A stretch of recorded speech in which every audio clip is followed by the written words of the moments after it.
It was the largest warship ever built up to that time. It carried larger guns than any warship before it. This pride of the Imperial Japanese Navy, IJN, was named after Japan itself, IJN Yamato, the historic name for Japan.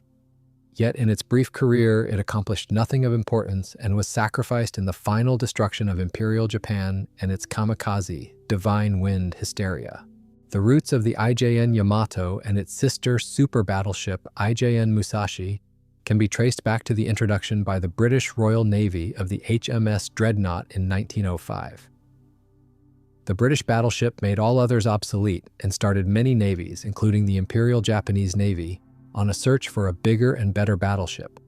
They first appeared in 1909 and were followed by several more in the following years. By 1916, the latest IJN battleship, the IJN Nagato, was armed with 10 16-inch guns, the largest afloat at the time. By the 20s, Japan was trying to build a fleet to equal, if not in numbers, then in power, that of the United States. Treaty obligations kept the number of its capital ships limited to 70% of those of the United States. The Japanese concentrated on quality rather than quantity, and built their ships designed for combat against a superior force. When, in December 1934, Japan decided to renounce the Washington Naval Treaty that had limited its fleet, it immediately moved to increase the numbers of its fleet. Part of the new naval policy of Japan was to build in secret 4 new super battleships. These were to carry 18-inch main guns and enough armor to withstand hits by 18-inch enemy shells.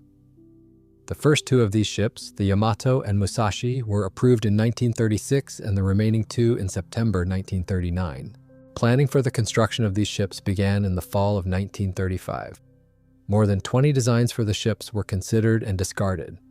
The naval architects were charged with planning a ship that could carry 9 18.1-inch main guns, have enough armor to withstand 18-inch shell fire from an enemy, and have enough underwater armor to prevent damage from a torpedo carrying a 660-pound warhead, while having a top speed of 27 knots and the ability to cruise 8,000 miles at an average speed of 18 knots. The designers finally decided that to meet all these requirements, the ship would have a displacement of 69,000 tons. Indeed, so large were these ships that the dockyard and channel at Kure, Japan, where the Yamato was built, had to be deepened before construction could begin. Similarly, before Musashi could begin at the Mitsubishi docks in Nagasaki, the facility had to be extended over 50 feet into the hillside.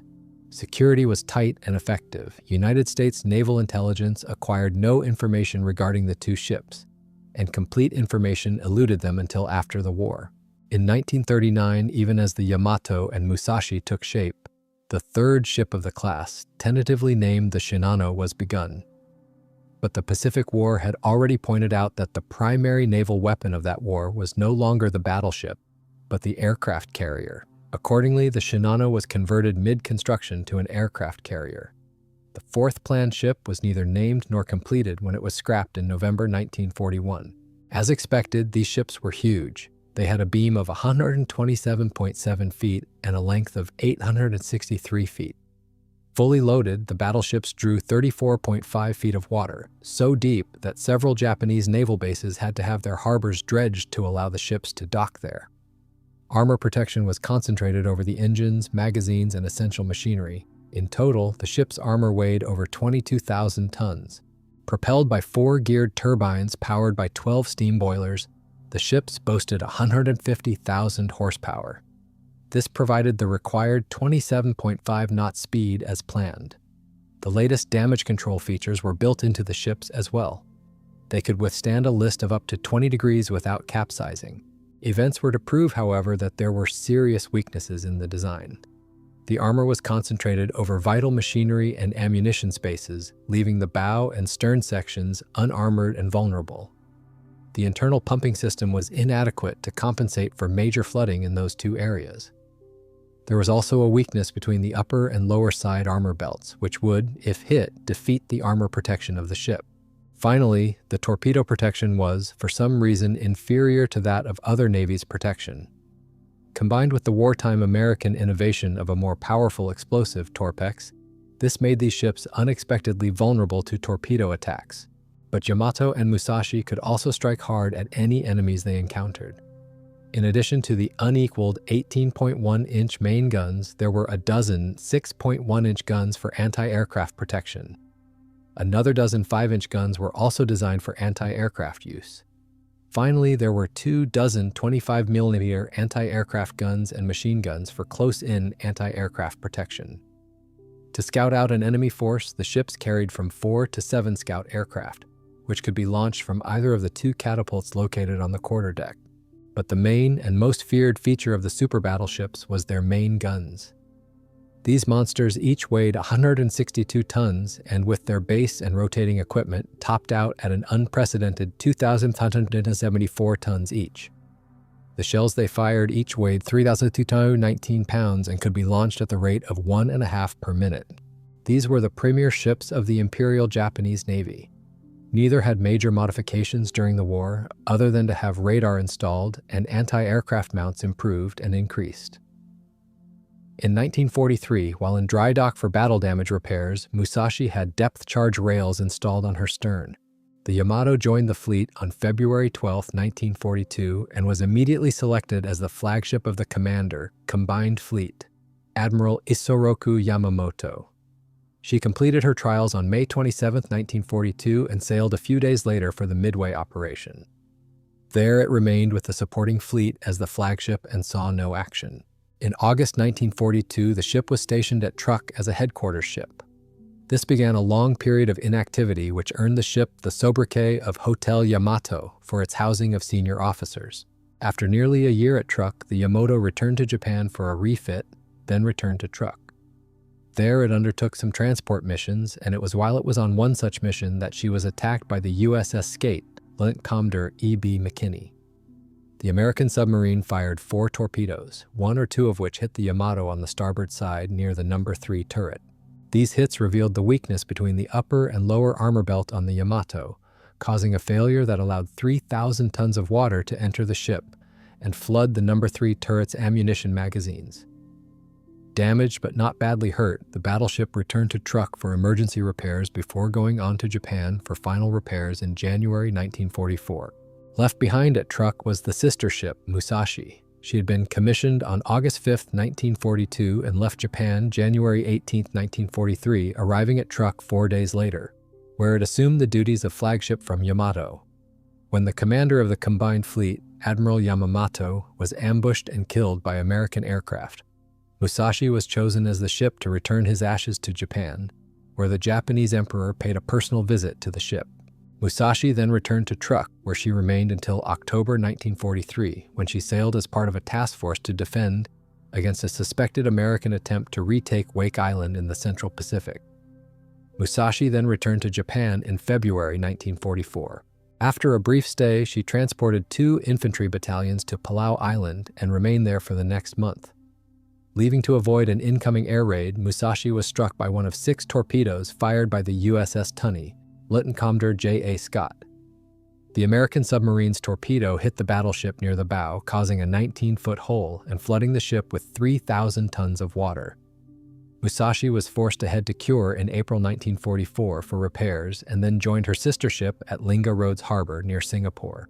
By this point in the war, the American advance up the coast of New Guinea was worrying the Japanese High Command, and the recent American invasion of Biak Island off the New Guinea coast was only the latest threat to Japanese bases there. In this latest invasion, the Japanese command believed that the decisive battle for which they sought so long was near. Although the Imperial Japanese Army had decided to leave the Biak Island garrison to its fate, the Imperial Japanese Navy saw decisive battle opportunities and so ordered the implementation of Operation Kon.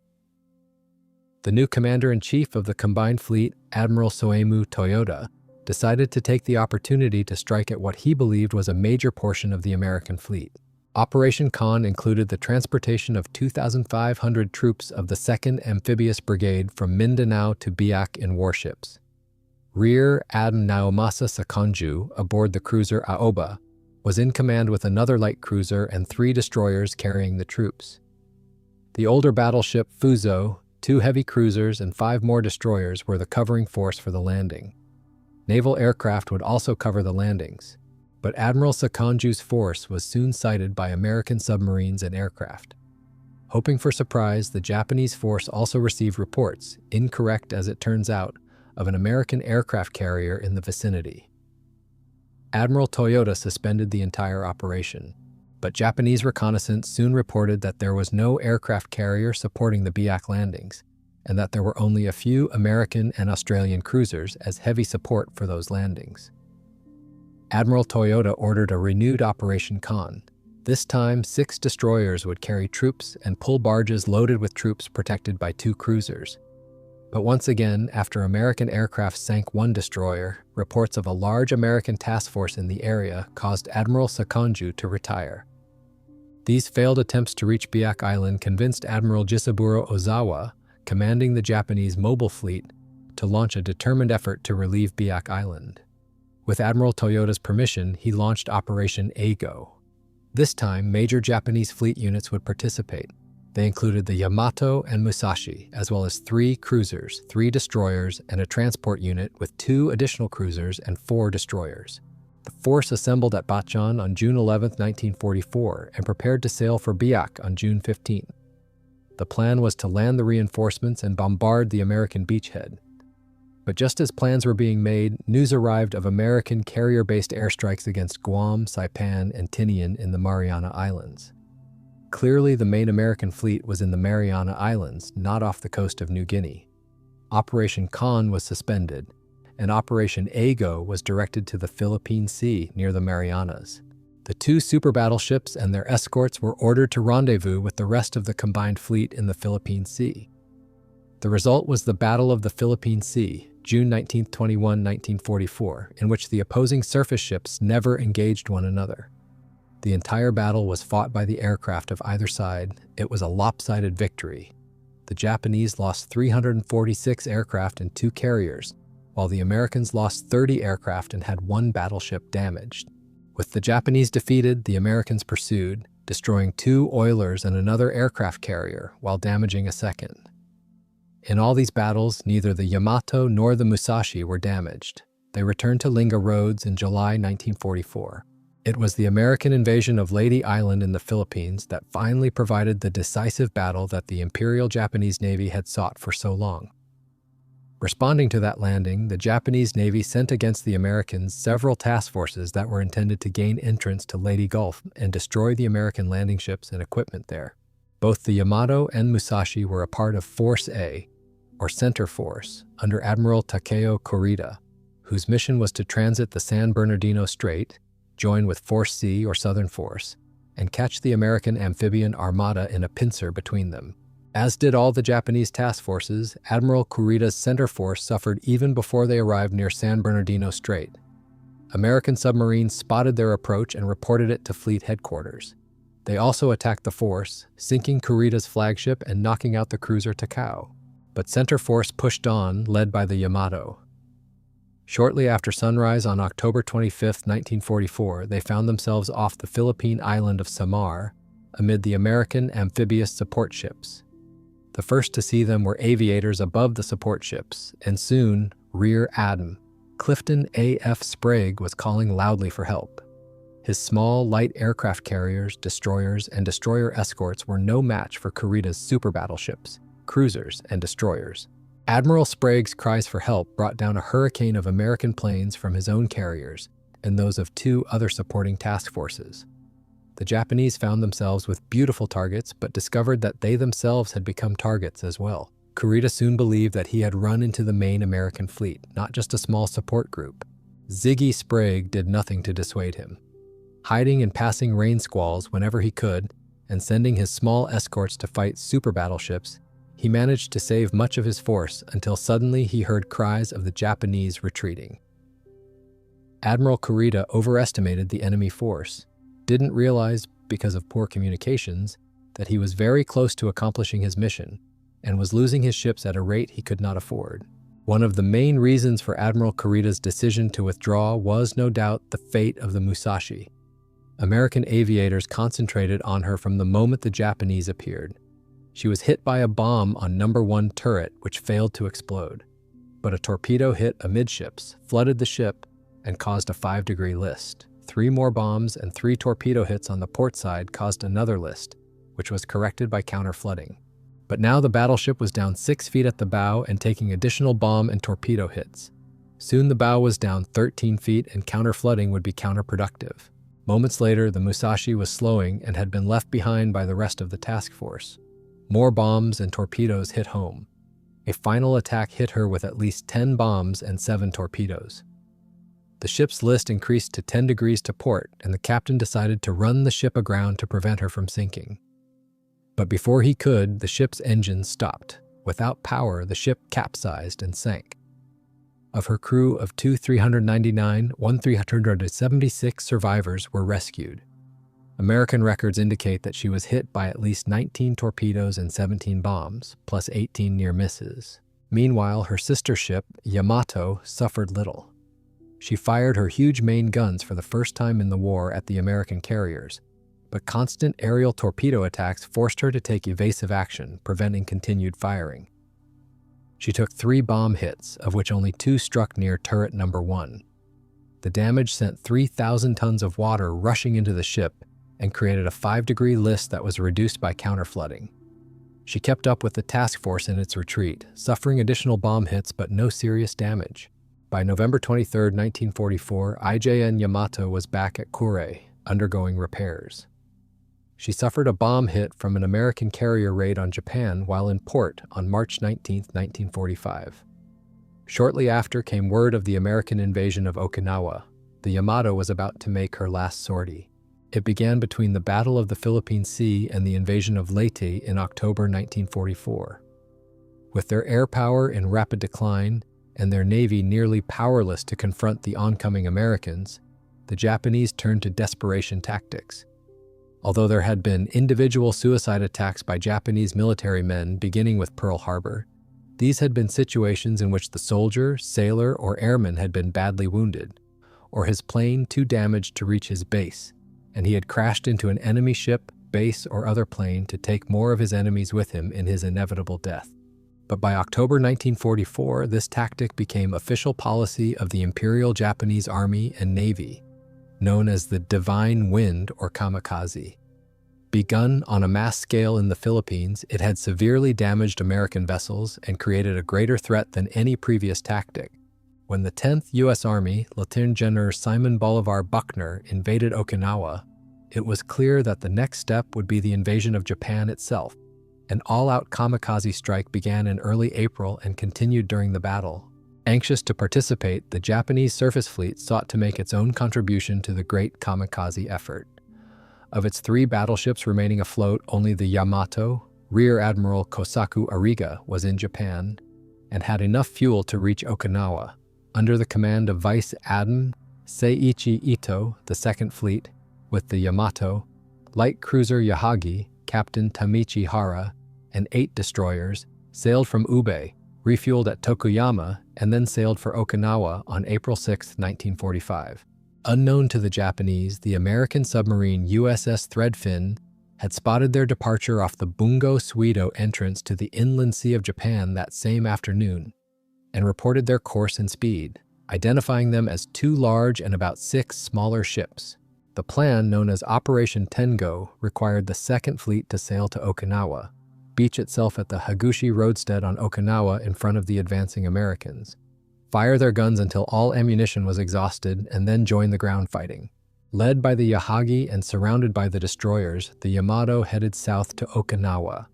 They were expected to arrive on April 9th. That their mission was suicidal was made clear by the fact that they had only enough fuel to reach Okinawa and none to return to Japan. The ships also had no air cover for this mission. Once again, the task force had been sighted by American submarines, this time the USS Hackleback, and their course and speed confirmed to the senior American naval officer at Okinawa, Admiral Raymond A. Spruance. The Americans had expected something of this sort, and Vice Admiral Mark A. Mitcher's Fast Carrier Support Group, Task Force 58, was waiting for just such a move by the Japanese. After receiving the 2 submarine contact reports, he ordered his 4 carrier task groups to move into launching positions northeast of Okinawa. One of the groups, Rear Adm. Ralph Eugene Davison's Task Group 2, TG 58.2, was unavailable because it was refueling. Task Group 58.1, Rear Admiral Joseph James, Jocko, Clark, and Task Group 58.3, Rear Admiral Frederick Carl Sherman, launched search planes at daybreak on April 7th. Search planes from the USS Essex, Kapitan Weber, quickly found the Yamato group southwest of Koshiki-Redo. The Yamato was in the center of a circular group heading for Okinawa. Admiral Spruance wanted to finish this last organized task group of the Imperial Japanese Navy. He ordered his Okinawa bombardment force under Rear Admiral Morton Lindholm Deo to go after the approaching Japanese ships.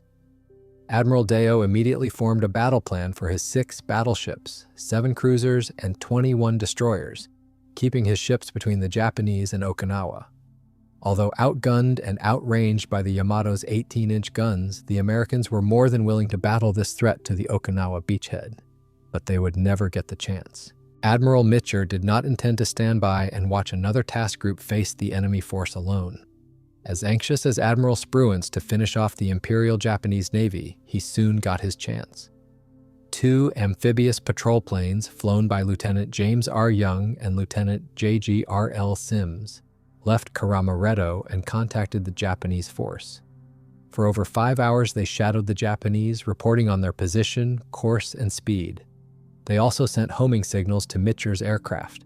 These reports gave Mitcher the opportunity he desired, and he launched his first strike aircraft shortly after 9 a.m. Other strikes quickly followed. They arrived over the Yamato group shortly after noon on April 7th. 10 minutes later, the first bomb struck the mainmast of the Yamato. 4 minutes after that came the first torpedo hits. For the second and last time, Yamato's big guns opened fire on an enemy. But they had never been intended to strike at small, fast-moving targets that were delivering tons of bombs and torpedoes at the Second Fleet. According to one survivor, the anti-aircraft gunners were so inexperienced that they hit very few of the American planes attacking the battleship. 5 torpedoes slammed into Yamato's port side, creating a flooding problem. Rear Admiral Ariga ordered counter-flooding of the starboard engine room and the boiler rooms. The flooding drowned the crews, several hundred men in both locations. The Yamato now had only one working engine and her speed diminished significantly. Another wave of attackers arrived, and again torpedoes blew holes in her sides. 10 bombs were counted as hits on the deck above. The wireless room flooded, forcing the officers to communicate by flag and light signals. One sailor recalled that the battleship was reduced to a state of complete confusion. The desolate decks were reduced to shambles, with nothing but cracked and twisted steel plates remaining. Big guns were inoperable because of the increasing list, and only a few machine guns were intact. One devastating blast in the emergency dispensary had killed all its occupants, including the medical officers and corpsmen. The final air assault came shortly after 2 p.m. that afternoon. The Americans now faced slowly moving targets with severely reduced firepower. During this last attack, a huge torpedo blast at the aft end of Yamato severed all communications from the bridge. The distress flag was hoisted. With the steering room flooded and the rudder jammed hard left, the Yamato was now merely a target for its tormentors. The eyewitness remembered, as though awaiting this moment, the enemy came plunging through the clouds to deliver the coup de grace. It was impossible to evade. I could hear the captain vainly shouting, "Hold on, men! Hold on, men!" I heard the executive officer report to the captain in a heartbroken voice, "Correction of list hopeless." Men were jumbled together in disorder on the deck, but a group of staff officers squirmed out of the pile and crawled over to the commander-in-chief for a final conference. By 2:40 p.m., the Yamato was listing so severely that her battle flag was nearly touching the waves. Shells of the huge 18-inch guns rolled around dangerously on her decks, her guns no longer able to fire. Several shells exploded on the deck, adding to the carnage created by the American attacks. As she slid beneath the waves, a final blast, rumble, and shock of compartments bursting from air pressure and exploding magazines already submerged hurried her on her way. One American flyer saw the whole thing, although not as he would have wished. Lieutenant J.G.W.E. Delaney, a pilot from the USS Belleau Wood, had flown his Avenger bomber so low while dropping his bombs on the Yamato that he had been caught in his own bomb blast and forced into the sea. Both his crewmen had parachuted but would drown once in the ocean waters. Lieutenant Delaney managed to get into his rubber survival raft, where he observed the death throes of the super battleship. Spotted by the scout pilots Lieutenants Young and Sims, he was rescued by Lieutenant Young in his unwieldy flying boat, while Lieutenant Sims acted as a decoy to distract the Japanese from the rescue. Later, these two scout pilots would rescue several survivors of the Yamato. Meanwhile, destroyer after destroyer was blasted below the sea. And next came the Yahagi's turn. After the destroyer Kamikaze went down from a bomb hit, the naval aviators went after the Yahagi with at least a dozen bomb and 7 torpedo hits. Captain Hara later recalled, "A lookout shouted, 2 planes on port bow." I looked up to see not 2, but 20, 40, and more planes spilling out of the thick clouds. It was 12 and 32 hours when I ordered, "Open fire." Captain Hara was soon swimming with the rest of the survivors of his crew, watching the battle from a ringside seat. He watched as the first bomb struck the Yamato at 12:40 p.m. and the first torpedo a few minutes later. 10 more torpedoes followed, destroying the battleship's trim. The Americans had learned from the fate of the Musashi to concentrate their attacks on one side of the great ship. Between 11 and 13 torpedoes hit the port side. Abandon ship was ordered. Rear Admiral Ariga tied himself to the ship's bridge binnacle to make sure he went down with the Yamato, and Rear Admiral Ito locked himself in his cabin. The ship rolled over to port, and her aft magazines exploded, sending a plume of smoke visible in Kyushu over 100 miles away. Only 269 officers and men survived the sinking of the world's largest kamikaze. The Japanese lost 3 Symbolized 65, including 2,498 aboard the Yamato. The Americans lost 10 planes and 12 lives. The largest kamikaze was no more.